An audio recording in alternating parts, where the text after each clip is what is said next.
Boa noite, pessoal. Todo mundo bem? Vocês Boa me ouvem? noite.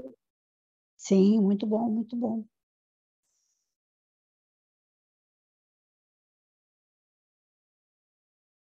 Maravilha.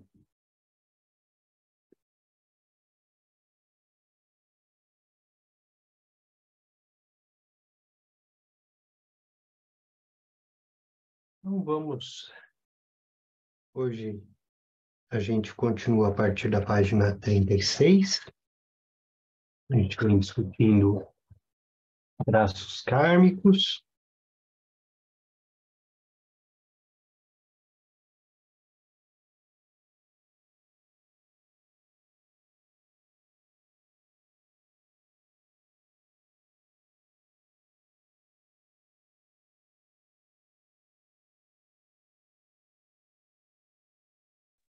Oi, Denis, você está mutado.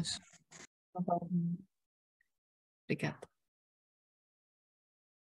Obrigado. Manter nossa coluna ereta, nossos olhos entreabertos.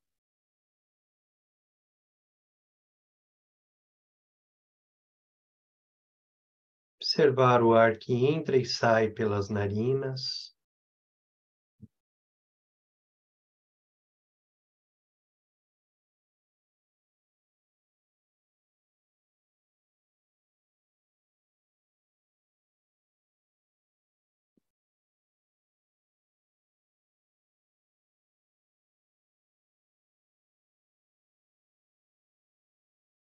Trazer toda a nossa atenção para o momento presente, para o aqui e agora.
Visualize diante de você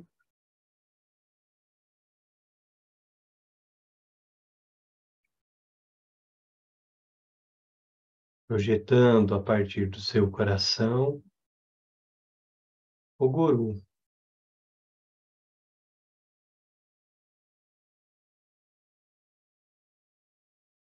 a deidade de devoção,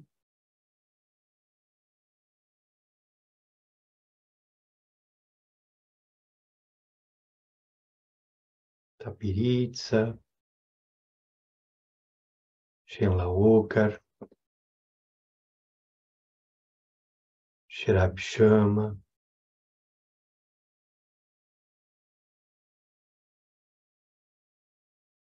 ser por quem você tem devoção.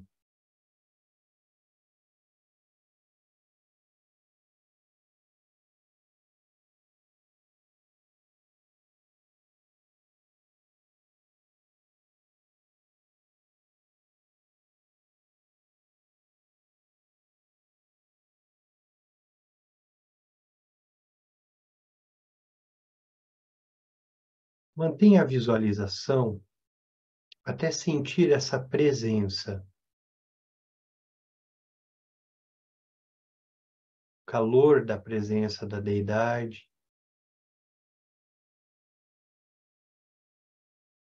o brilho da deidade.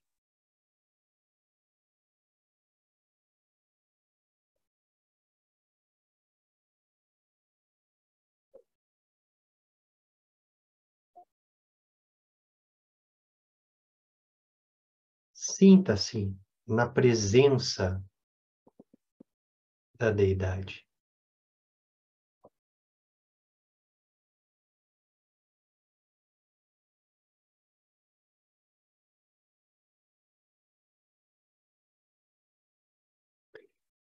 e visualize, compreenda e experimente a deidade como inseparável de todos os seres iluminados.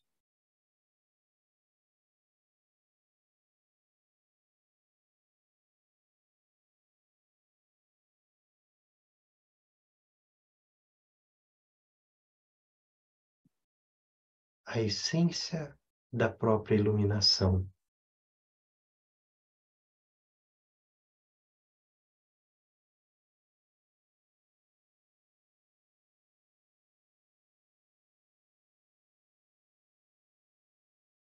Da testa da deidade emana uma corrente de luz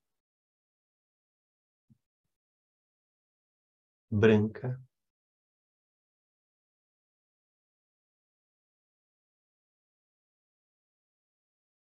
Essa corrente de luz branca toca a sua testa.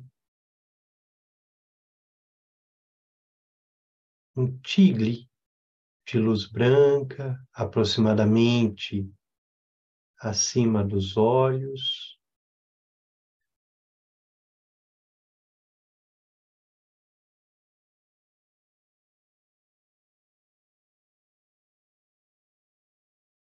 Esse toque da luz que emana da deidade te concede as iniciações do corpo, te concede o empoderamento do corpo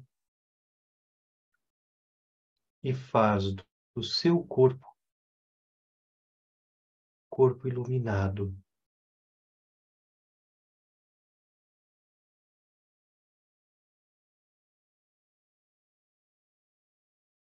Sinta o toque.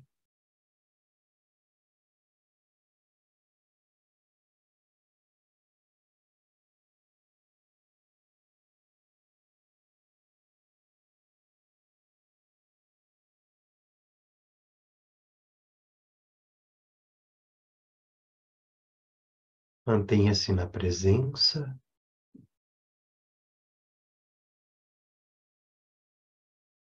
Do corpo iluminado.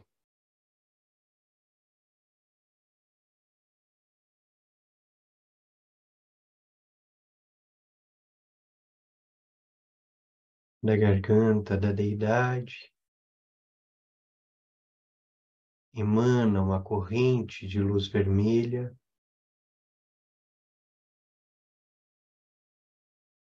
que toca a sua garganta.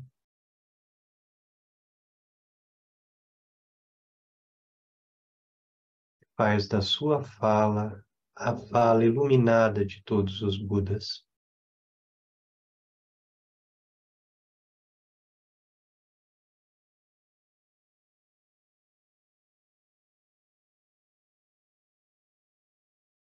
Permaneça por um tempo no silêncio e na experiência da iluminação,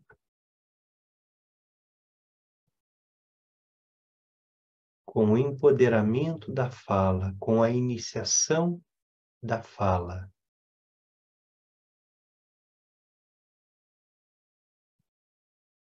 Faz da sua fala a fala iluminada de todos os Budas.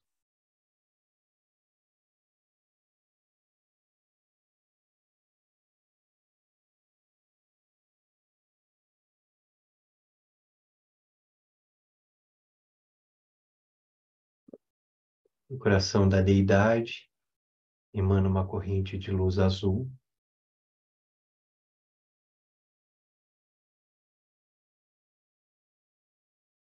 que toca o seu coração.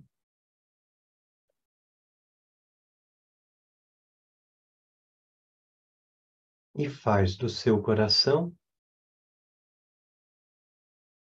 a sua mente, a mente iluminada. Mantenha sua consciência na altura do coração.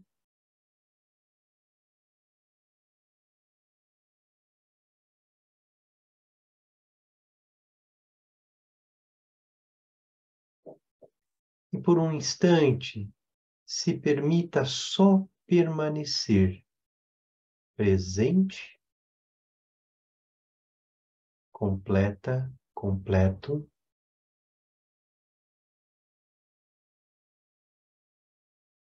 na experiência da mente iluminada, na experiência da abertura,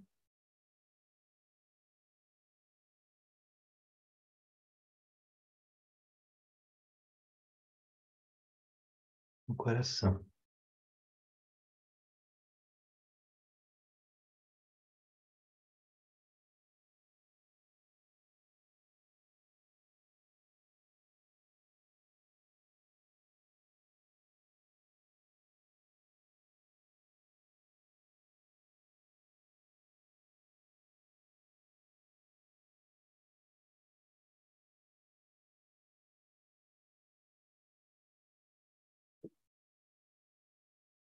Repouse nessa abertura.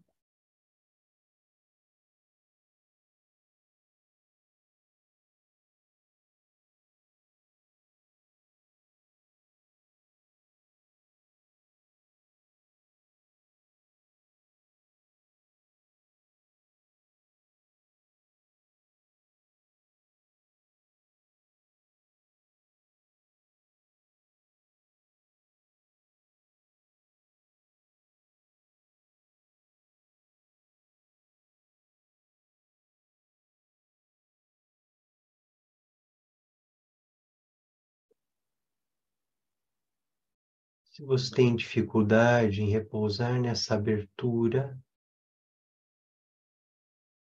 visualize-se flutuando no céu, dissolva completamente seu corpo físico.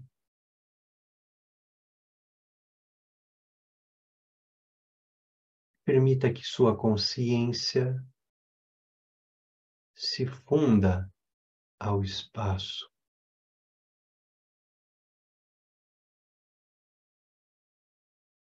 Sendo uma consciência céu, uma consciência espaço, aberta, ampla, sem qualquer limite,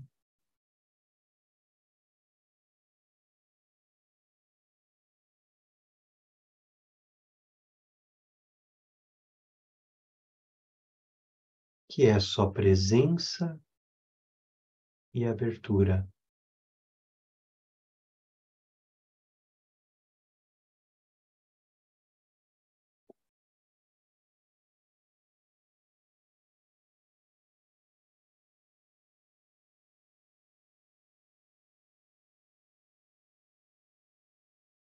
Repouse nessa presença e abertura.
Visualize que a deidade diante de você se dissolve completamente em luz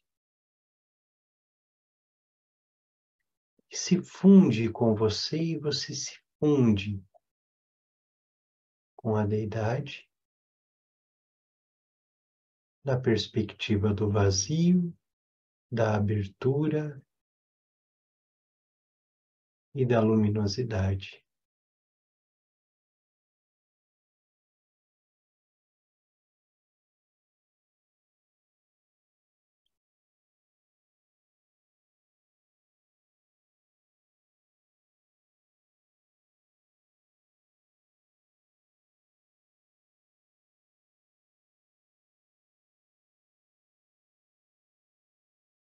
Sinta a presença das divindades, das deidades de proteção,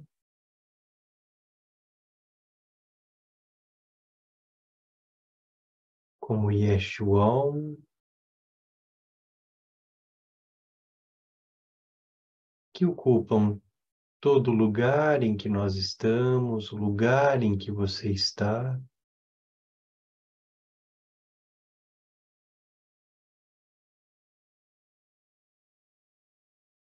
Que protegem de todos os obstáculos e obscurecimentos, que te permitem se conectar diretamente com o vazio, com a abertura,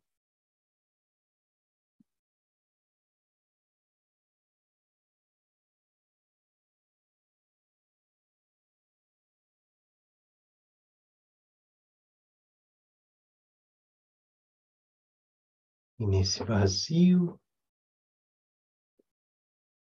nessa abertura, todos os obstáculos se dissolvem.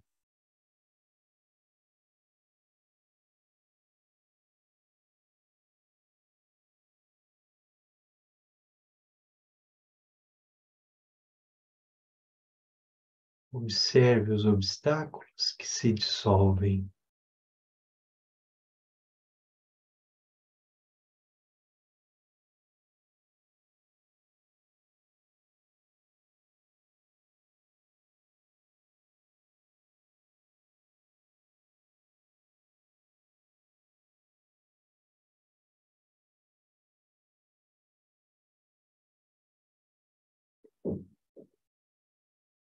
Traga a sua experiência, a sua presença a um obstáculo.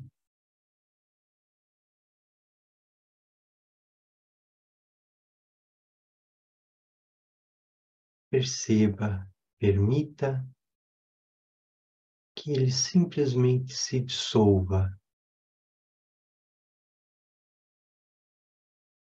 abrindo espaço na vastidão.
Movimente-se, traga a tua atenção.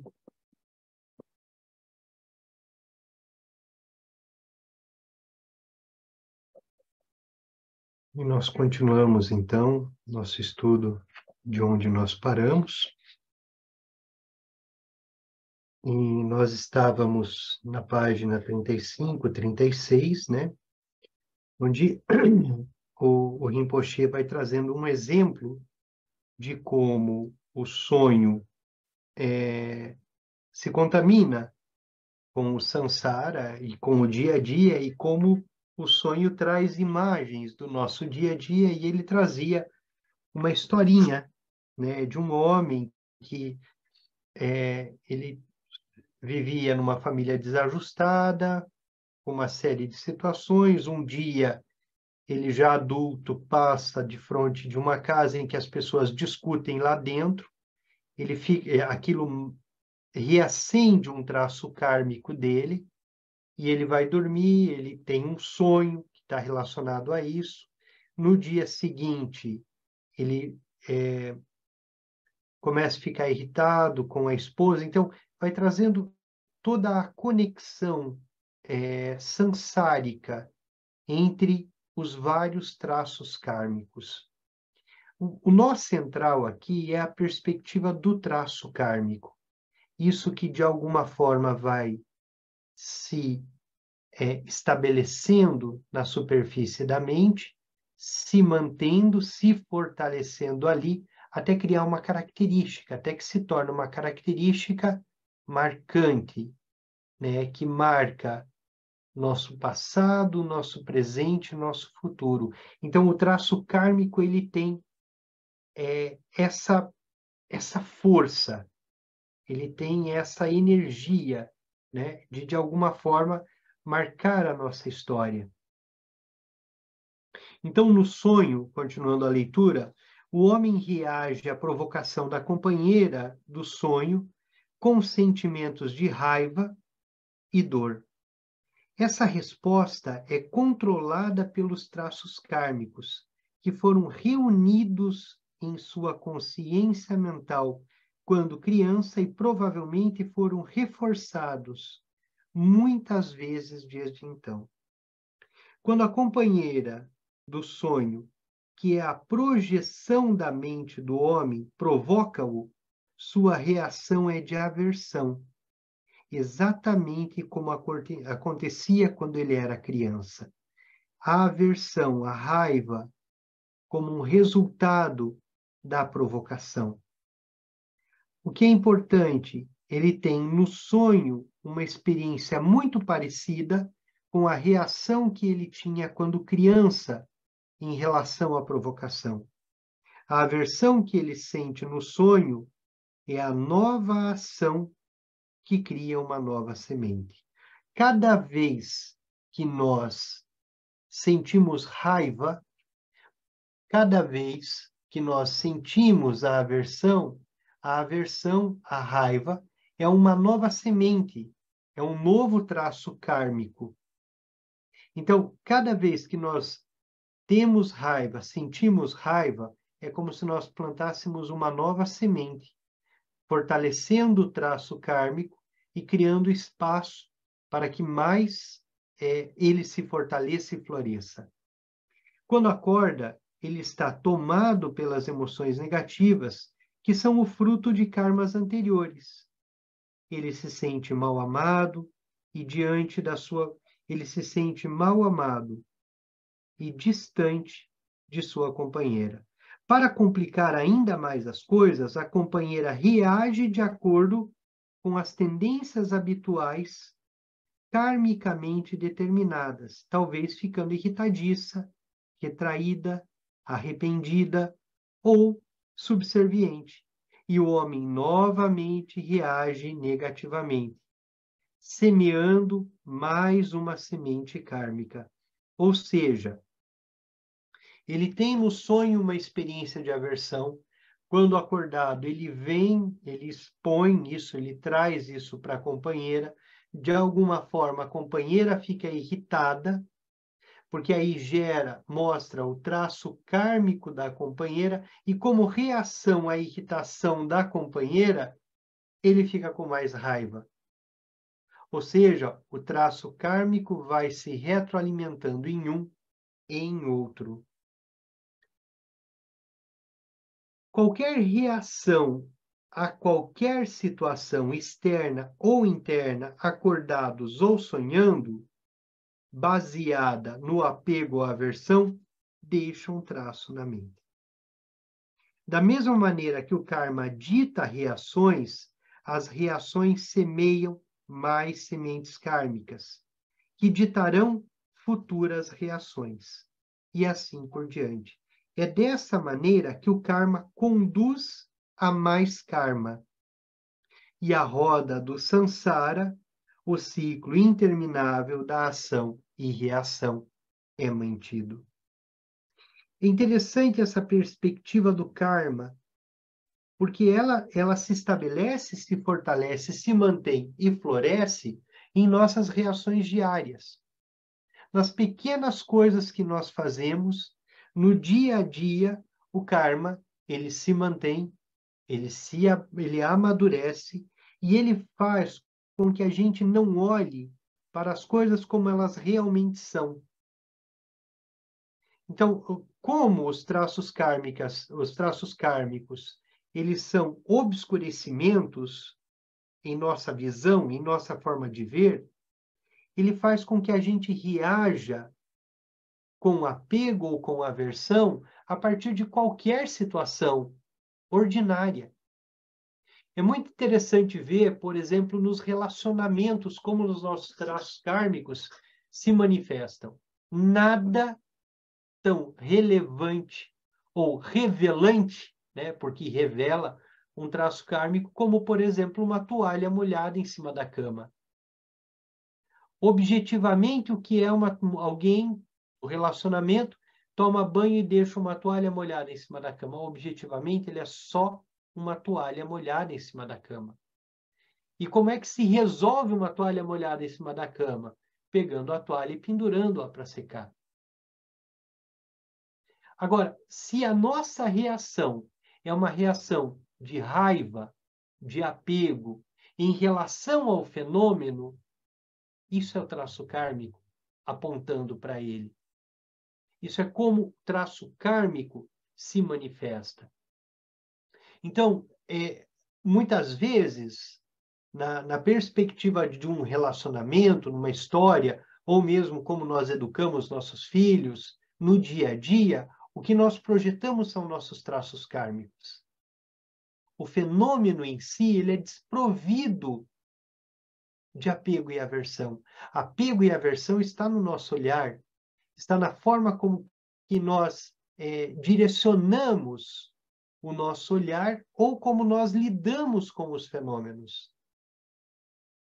Porque nós meditamos na perspectiva do espaço, da abertura, exatamente para que todos esses fenômenos nada mais sejam do que um simples fenômeno, como uma simples nuvem que surge no céu.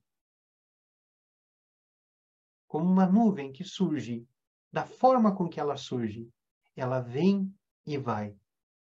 O traço kármico é que faz com que a gente enrosque, tenha apego ou aversão. Só que quando nós temos aversão pela nuvem que surgiu, pela toalha molhada em cima da cama, geramos raiva, ficamos raivosos, queremos brigar, naturalmente nós reforçamos o traço kármico. Nós alimentamos esse traço kármico. E nós fazemos isso com todas as coisas em nosso dia a dia. Em si, é só uma toalha molhada em cima da cama. Tanto é que se a toalha molhada está em cima da cama do vizinho, nós sequer sabemos que ela existe, mas é também uma toalha molhada. Agora, percebam como uma simples ação como essa gera em nós aversão, produz em nós raiva, produz em nós apego, aversão, e como nós reforçamos isso, como nós construímos mais karma, mais traços kármicos sobre a aversão o apego gerado. Então, essa é a perspectiva, né? Essa é a perspectiva do traço kármico, que se consolida, que se fortalece na medida em que nós reproduzimos a ação. Na medida em que nós, cada vez de novo, sentimos apego, sentimos aversão. Apesar desse exemplo enfocar o karma no nível psicológico, o karma determina todas as dimensões da existência. Ele molda os fenômenos mentais e emocionais da vida de um indivíduo, bem como a percepção e a interpretação da existência. O funcionamento do corpo e o dinamismo de causa e efeito do mundo exterior. Cada aspecto da existência, seja ele pequeno ou grande, é governado pelo karma.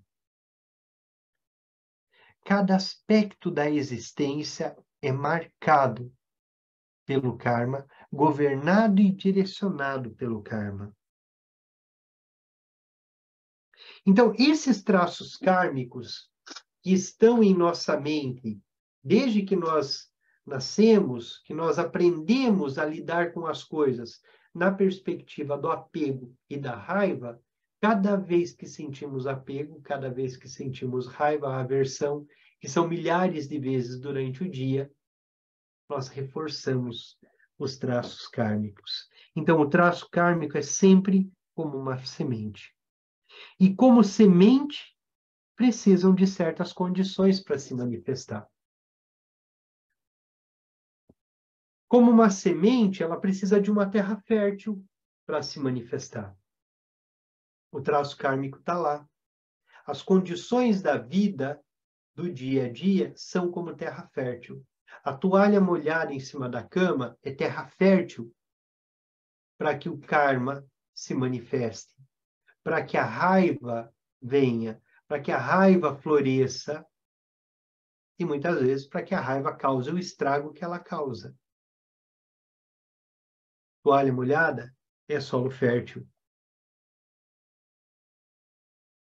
Exatamente como a semente precisa da combinação certa de umidade, luz, nutrientes e temperatura para germinar e crescer, o traço kármico se manifesta quando a situação certa surge. Os elementos da situação que dão suporte à manifestação do karma são conhecidos como causas e condições secundárias. É inútil pensar no karma como um processo de causa e efeito, porque isso leva ao reconhecimento de que as escolhas feitas em resposta a qualquer situação, interna ou externa, geram consequências. Quando realmente entendermos que cada traço kármico é uma semente para futuras ações governadas pelo karma, poderemos usar esta compreensão para evitarmos a criação de negatividades em nossa vida e, em vez disso, criar condições que influenciarão nossas vidas em uma direção positiva. Toda a questão aqui, na perspectiva do traço kármico, está diretamente relacionada à perspectiva da consciência. Quando nós não ficamos presos no que aparece como traço kármico e conseguimos nos distanciar e observar aquilo como paisagem, nós vamos gerando cada vez mais consciência. Nós vamos nos conectando cada vez mais à perspectiva da consciência aberta e não da consciência fechada.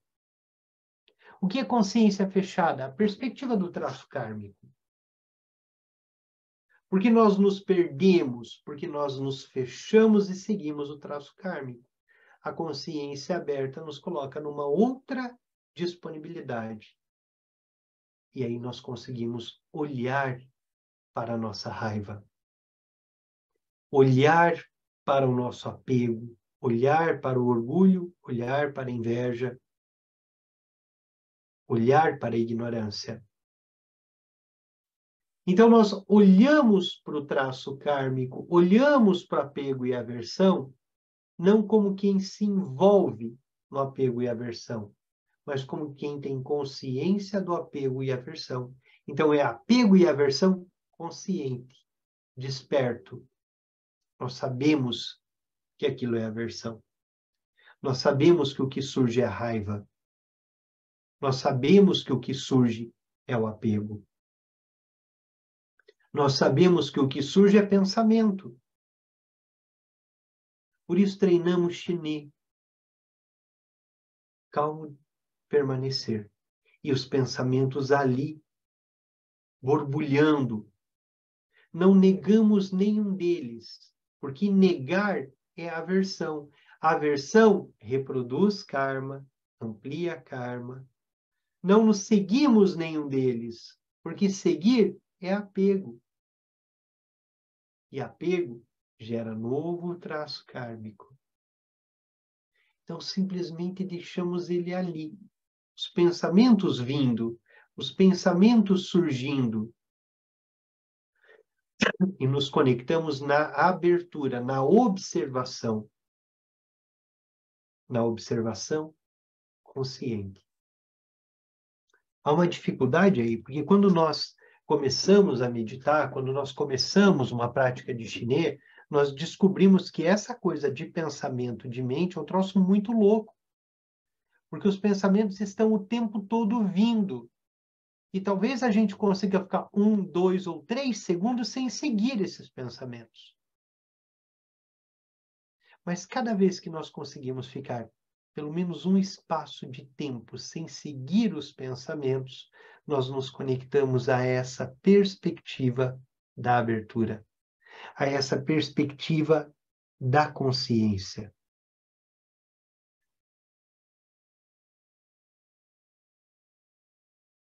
E se nós permanecemos na perspectiva autoconsciente, a emoção simplesmente se libera. Porque emoção que surge é manifestação de traço kármico. A emoção que surge, a raiva, o apego, a inveja, que surge, nada mais é do que manifestação desse traço kármico, desse fenômeno que vem e nos toma. Então, dentro disso tudo, nós, ao tornarmos-nos mais autoconscientes, nós permitimos que os traços kármicos se liberem como emoções.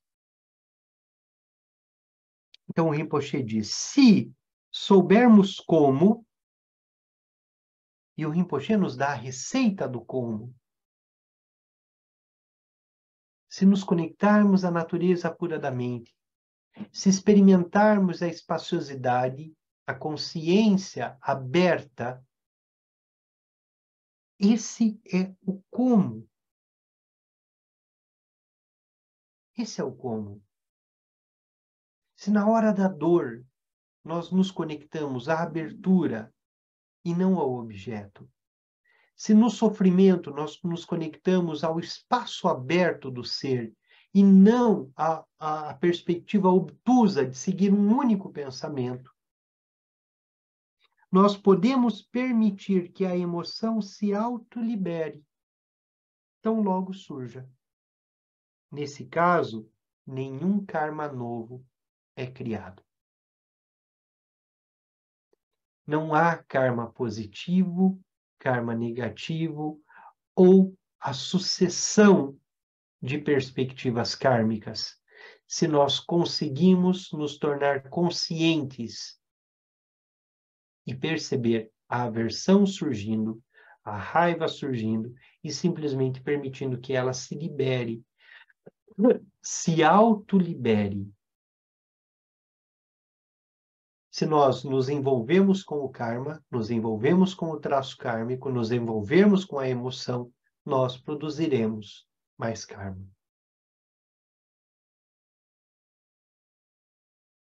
Os ensinamentos dizem que se envolver com a raiva é como tentar, é como atirar uma pedra num lago, uma grande pedra num lago, para tentar resolver um problema, e nessa pedra tem uma corda amarrada e na outra ponta da corda está o nosso pescoço. Então, resolver um problema na raiva, na perspectiva da raiva, é como fazer esse movimento. Você leva junto, você atira a pedra, mas você vai junto.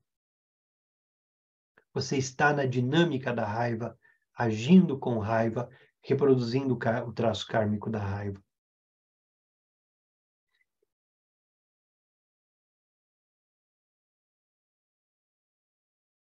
Ou, se soubermos como, poderemos permitir que a emoção se autolibere, tão logo ela surja. Neste caso, nenhum karma novo é criado. Nenhum traço kármico, nenhuma emoção aflitiva é capaz de permanecer quando nós temos coragem de olhar diretamente para ela. E rir dela. E gargalhar dela. Se nós, quando estamos com raiva, conseguirmos olhar não para o objeto que nos causou raiva, porque o objeto é inerte, mas sim para a nossa consciência raivosa, para o que a raiva produz em nós. E ao invés de nos preocuparmos com o fenômeno, nos preocuparmos sim com tudo aquilo que está gerando e olhar diretamente para aquilo tudo que está sendo gerado, imediatamente a raiva se libera. A emoção aflitiva se libera. Mas esse olhar é um olhar da consciência. É um olhar da base. É um olhar desperto. Porque nós geramos karma em todas as nossas ações, porque nós não estamos despertos em nossas ações. E nós estamos envolvidos, diretamente envolvidos, com o sofrimento que o karma produz e com o sofrimento que é produzido pelo karma, produzindo novo sofrimento, nova dor. Então a tradição, com base nisso, ela é capaz de nos compreender, ou melhor, a tradição diz que, com base nisso, é capaz de compreender o indivíduo. Porque ele nada mais é do que fruto de seus traços kármicos, de suas ações e de como ele reforça tudo aquilo que lhe surge, como ele reforça a raiva, como ele reforça o apego. As práticas tibetanas, por exemplo, de predição, de adivinhação, o que nós chamamos de Mo, a Mo nada mais faz do que vamos olhar os traços kármicos e, a partir desses traços kármicos, a Mo nos dá direcionamentos. Né? Por onde seguir? Como caminhar? Então, quando um lama, quando um praticante de Mo, faz uma predição, o que ele está fazendo? Olhando com você para os traços kármicos. São esses traços kármicos aqui presentes. E esses traços kármicos direcionam algo. Não são determinantes. Por que não são determinantes? Porque se eu conseguir atingir o estado de consciência, eu olho diretamente para o traço kármico e eu faço com ele o que eu quiser. Eu me liberto dele. Então, quando nós falávamos outro dia que existem 4 ações, e uma ação é a ação de poder, a ação de poder é exatamente isso. Eu sei que uma determinada coisa me causa raiva. E eu vivo isso novamente. Porém, ao invés de eu sentir raiva, eu olho diretamente para o fenômeno e diretamente para a minha reação em relação ao fenômeno. E eu rio da minha reação. Eu gargalho da minha reação. Então, quando nós falamos de Dzogchen, nós estamos falando exatamente dessa perspectiva. Eu uso o traço kármico para buscar a iluminação. Eu uso a raiva, mas eu olho para a raiva. E olho o que a raiva está fazendo comigo. E como eu reajo em relação à raiva. E eu libero a raiva. Não sigo.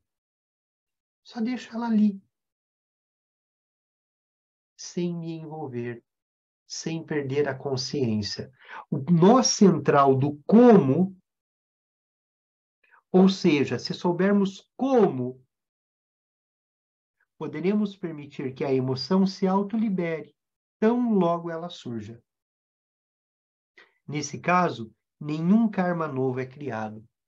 Porque Shamatha em chinês, chinês em tibetano, Shamatha em sânscrito, é tão ensinada o calmo permanecer, exatamente por isso. Para que a gente treine nossa mente a ver os pensamentos surgindo e não seguindo, sendo uma observadora. Essa mente observadora é a mente consciente de si, da abertura dela mesma, sem se apegar e sem negar os pensamentos. E os tibetanos, então, eles vão dividir em dois tipos de karmas, três, na verdade. Uma coisa que é o karma negativo, o karma positivo e o karma neutro. E o Rinpoche nos propõe, na sequência, a discutirmos um pouco sobre karma negativo. Se reagirmos a uma situação com emoção negativa, o traço deixado na mente um dia amadurecerá e influenciará negativamente uma situação na vida. Por exemplo, se alguém está zangado conosco e nós, em respostas, reagimos com raiva, deixamos um traço que torna mais provável que a raiva surja em nós novamente. E, além disso, torna-se mais provável para nós encontrarmos situações secundárias que permitem que a nossa raiva se manifeste. Isso é fácil de perceber. Se sentimos muita raiva em nossas vidas, ou se conhecemos pessoas que sintam muita raiva, pessoas iradas, pessoas raivosas, vão sempre encontrar tempo e situações que justifiquem sua raiva. Enquanto pessoas com menos raiva, não. Todos nós conhecemos alguém que tem raiva de tudo, que por qualquer coisa manifestam raiva, mas é o traço kármico que se cristalizou, que floresceu e que é reforçado. A emoção negativa se reforça e sempre surgirão novas oportunidades e meios para que a raiva surja, para que a raiva se manifeste e para que a raiva floresça. As situações externas podem ser semelhantes, mas as inclinações kármicas diferentes criam sujeitos diferentes. Identidade é traço kármico. Quem nós somos, como nós nos forjamos, como nós vamos ficando ao longo do tempo, diz dos traços kármicos e de como nós os alimentamos. Se uma emoção é expressa impulsivamente, ela pode gerar resultados e reações fortes. A raiva pode levar a uma briga, ou algum outro tipo de destruição. As pessoas podem ser prejudicadas física ou emocionalmente. Isso não é verdade apenas para a raiva. Se o medo é manifestado, ele também pode criar grande estresse para a pessoa que o sente e alimentar para ela, né, um medo, alimentando cada vez mais um traço kármico de medo. Não é difícil demais perceber como isso leva a traços kármicos negativos que influenciam o futuro negativamente. Se suprimos a emoção, mesmo assim haverá traço kármico negativo. Esse é um ponto importante. Há uma diferença significativa num praticante tibetano que não, porque nós não vamos suprimir a emoção da raiva, nem a do apego. Porque suprimir é a aversão.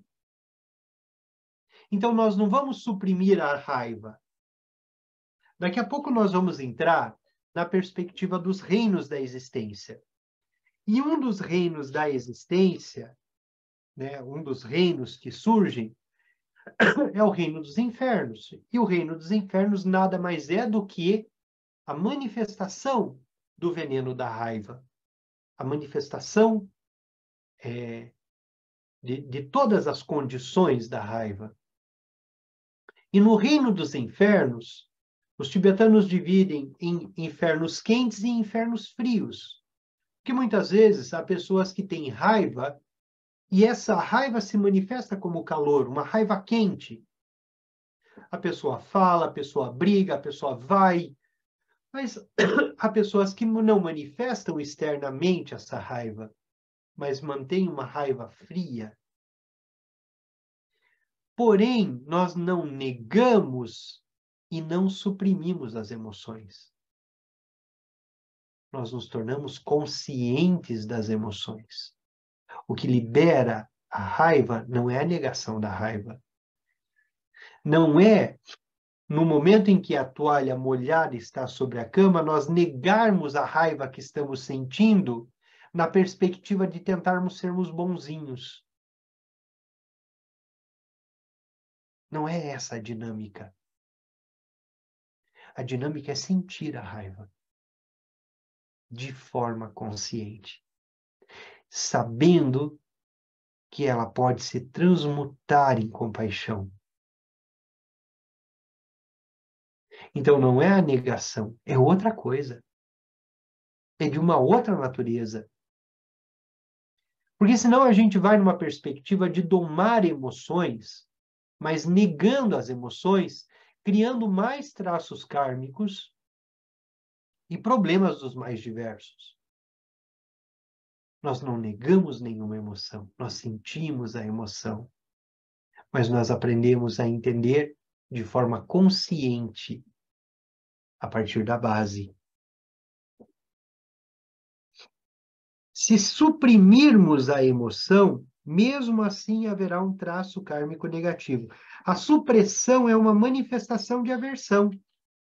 Ela ocorre pelo fato de reprimirmos algo dentro de nós, pondo algo atrás de uma porta, trancando, forçando parte de nossa experiência à obscuridade, onde ela aguarda, aparentemente hostil, até que uma causa secundária apropriada a convoque. Então, nós falamos muitas vezes disso, né? A pessoa fica reprimindo a emoção, reprimindo o sentimento, depois somatiza. Ou, quando explode, causa um desastre. E o Rinpoche diz, nós não reprimimos a raiva, nós não ficamos colocando isso tudo debaixo do tapete ou atrás da porta. Nós não negamos a raiva, mas nós não a escondemos. Muitas vezes a perspectiva não de ser bom, mas de ser bonzinho, é a perspectiva de quem esconde, guarda, né? Reprime. E uma hora isso tudo explode. Porque o traço kármico está sendo alimentado na negação, mas está sendo alimentado. Isso pode vir a se manifestar de muitas maneiras. Por exemplo, se suprimirmos nossa inveja dos outros, ela pode um dia se manifestar na forma de uma explosão emocional. Ou pode estar presente no julgamento cruel que fazemos das outras pessoas, de quem sentimos inveja, secretamente. Mesmo que neguemos essa inveja para nós mesmos. O julgamento mental também é uma ação baseada na aversão, que gera sementes kármicas negativas.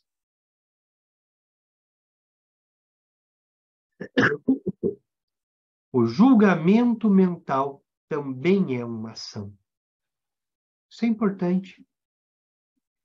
Porque nós conseguimos negar externamente as emoções, não demonstrar a nossa raiva, não demonstrar o nosso apego, mas nossa mente está operando, nossa mente está julgando, nossa mente está dizendo isso está certo e isso está errado. Não repousando na abertura, em que o que gostamos e não gostamos está aí, e tudo bem. E simplesmente relaxando na abertura, na consciência livre. Eu vi que tem algumas perguntas aqui no chat, deixa eu ver se eu consigo responder.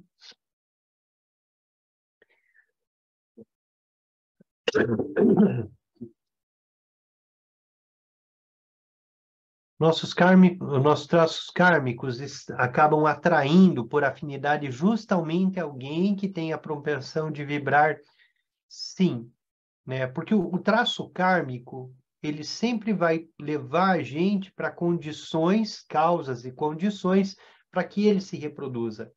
Então, é normal que os traços se aproximem, né?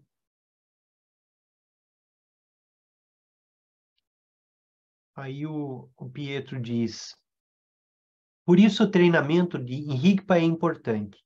Devemos manter a atenção pura sem apego à aversão. Com o tempo de prática, essa presença pura começa a se manifestar em eventos diários. Pietro, essa é uma característica, é um sinal da realização da prática. Um sinal da realização de prática de Shiné é exatamente quando naturalmente nós começamos a perceber a emoção surgindo e não nos envolvemos com ela. Esse é um sinal de realização da prática. Depois de muito treinamento, depois de muita meditação, os traços kármicos, e isso nós conseguimos perceber a partir da experiência do vazio, da abertura e da luminosidade. Surgem situações e apenas as aceitamos sem apego ou aversão, mudando o karma dessa situação, sem dúvida nenhuma. Se aquilo que nos causava aversão surgir e nós não tenhamos aversão por aquilo, ou nós podemos perceber a aversão surgindo e imediatamente nós conseguimos liberar essa aversão. Uma vez que você passa por uma situação recorrente, sem apego à aversão, o karma antigo referente àquele assunto começa a se dissolver. O traço kármico, então, revela nosso subconsciente. Essa perspectiva, Ângelo, de subconsciente já é uma coisa muito ocidental, né? Da psicologia ocidental. Então, o que o traço kármico revela? Aquilo que nós estamos, de alguma forma, cristalizando em nossa mente. Podemos chamar isso de subconsciente? Podemos. Só que é um subconsciente ativo. O traço kármico está ali, ativo, revelando-se, né, sempre.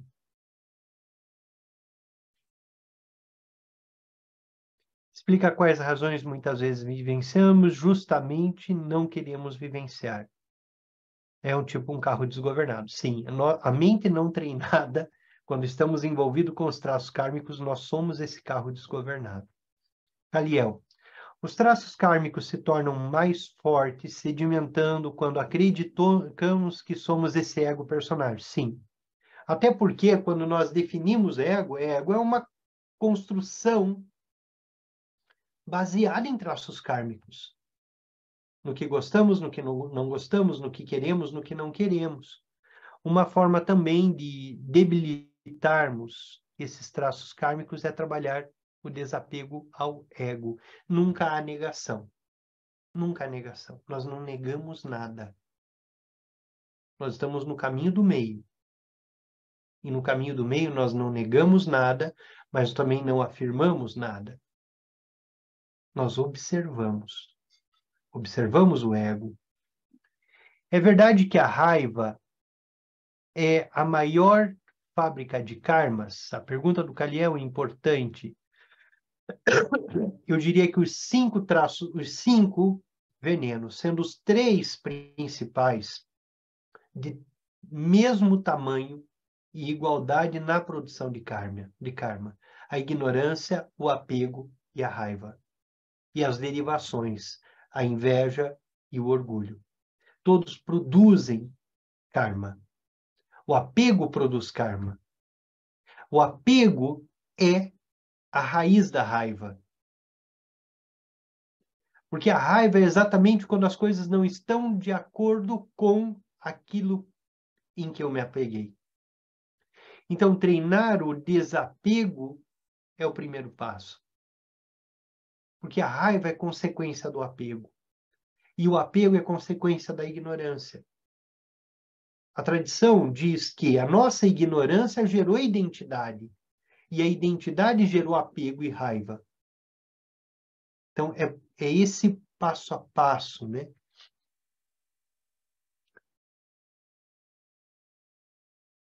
Oliveiros, Dene, já li um livro sobre o Dzogchen, que precisamos de um mestre para que ele nos ajude a reconhecer a experiência e não entrarmos num estado falso de realização. É isso mesmo.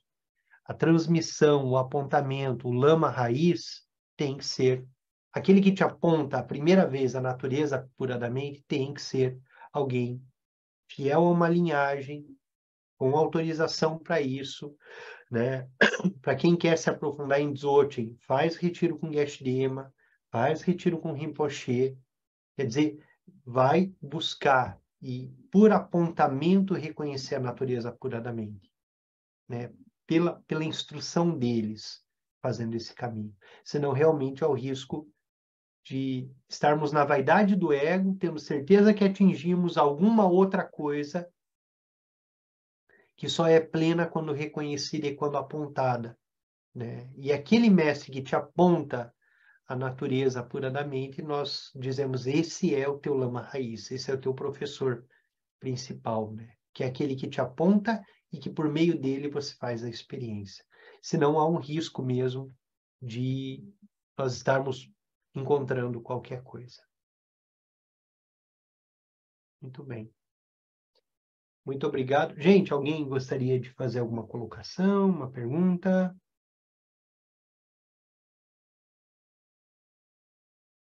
Então, hoje nós estamos fazendo uma prática não formal. Imediatamente nós nos conectamos à natureza pura da mente, levamos nossa consciência até o nosso coração, nos conectamos com essa abertura.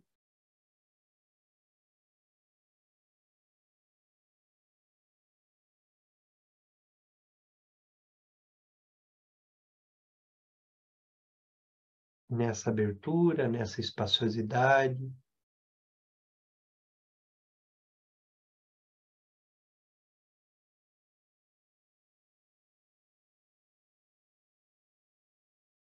Nós fazemos votos de que todos os seres atinjam a essência da iluminação, que nós possamos atingir a essência da iluminação para trabalhar sem cessar para o benefício de todos os seres.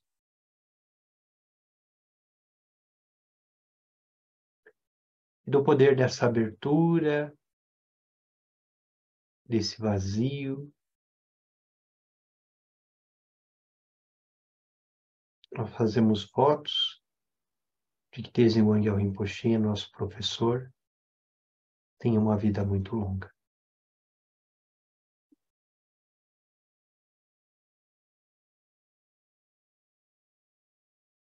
E que a compaixão, a bodhicitta, que surge desse vazio, que é inseparável do próprio vazio, da própria abertura,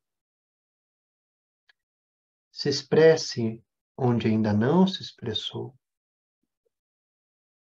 e sem enfraquecer onde ela já está, que ela se expanda a todos os seres, como mente do despertar.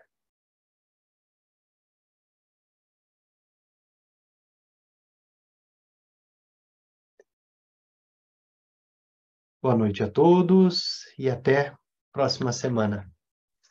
Boa noite, grata. Boa noite, boa semana. Abraço para todos, boa semana. Boa noite, gente. Boa Obrigada, semana. Denis. Boa noite a todos. Gracias. Boa noite. Gracias. Boa semana para todos. Gratidão.